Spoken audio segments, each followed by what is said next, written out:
Yes, today we are listening to one of the great short story from the book of 100 World's Greatest Short Stories.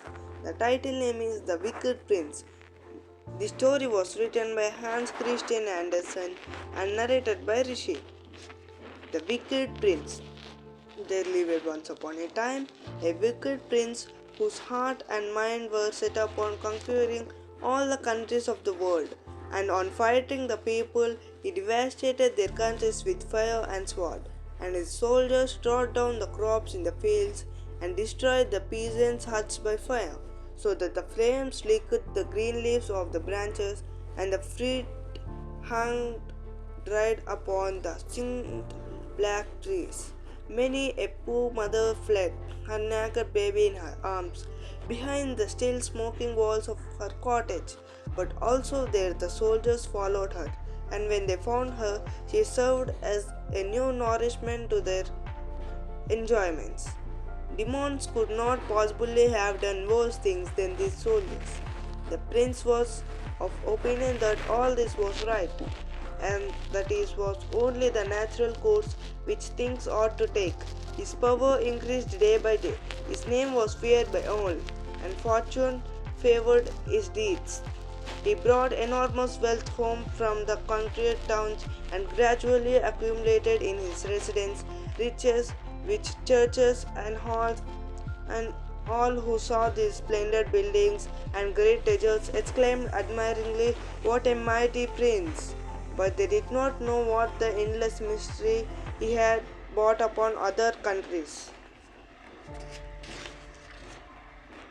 Nor did they hear the sighs and lamentations which rose from debris of the destroyed cities. The prince often looked with delight upon his gold and his magnificent edifices, and thought like the crowd, "What a mighty prince, but I must have more, much more. No power on earth must equal mine, far less exceed it." He made war with all his neighboring countries and defeated them. The conquered queens were chained up with golden feather of his chariot when he drove through the streets of his city.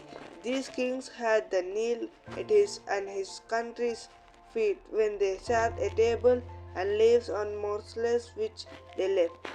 At last the prince had his old statue screwed up the public places and fixed on the royal palace. Nay, he even wished it to be placed in the churches and altars, but in the priests opposed him, saying, "Prince, you are mighty indeed, but God's power is much greater than yours. We dare not obey your orders." "Well," said the prince, "then I will conquer God too."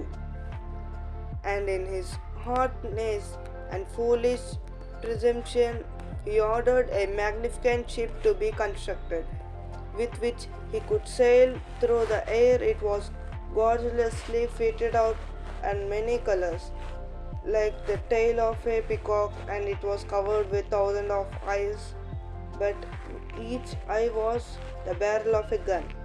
The prince sat in center of the ship and had only to touch a spring in order to make thousands of bullets fly out in all directions.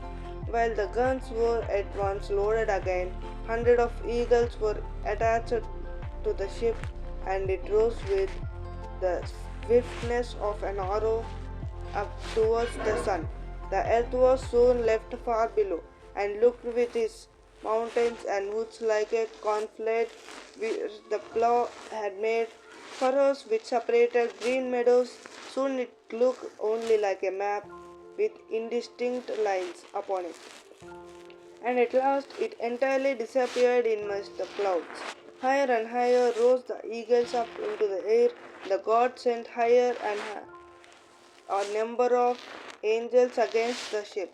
The wicked prince showered thousands of bullets upon him, but they rebounded from his shining wings and fell down like ordinary hailstones. One drop of blood, one single drop, came out the white feather of the angel's wings and fell upon the ship in which Prince sat, burnt into it, and rained upon it like thousands of hundred waves, dragging it rapidly down the earth again. The strong winds of the eagle The wind roared round the prince's head, and the clouds around where they formed by the smoke rising up from the burnt cities, took strange shapes like crabs many miles long, which stretched their claws out after him, and rose up like enormous rock, from which rolling masses dashed down and became fire-spitting dragons.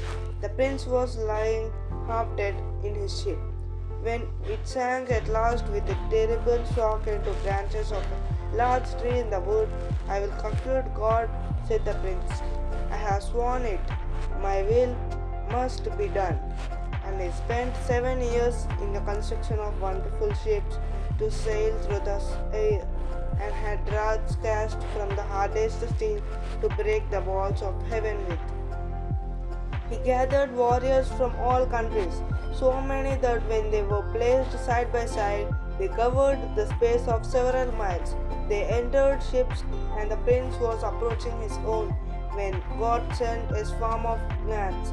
One swarm, a little gnat, the burst round the prince and stuck in his face and hands. Angrily he drew his sword and brandished it, but he only touched the air and did not hit the gnats.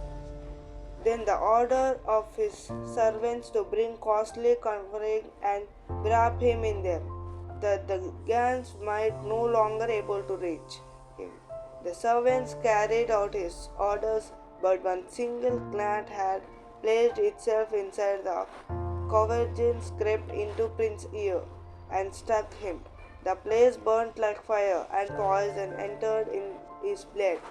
Mad with pain, he tore off covering on his clothes too, flying them far away, and danced about before the eyes of his furious soldiers, who now mocked at him.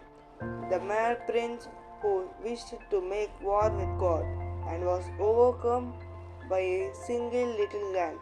If you like this video, like, share and subscribe, and click the bell icon for more interesting stories.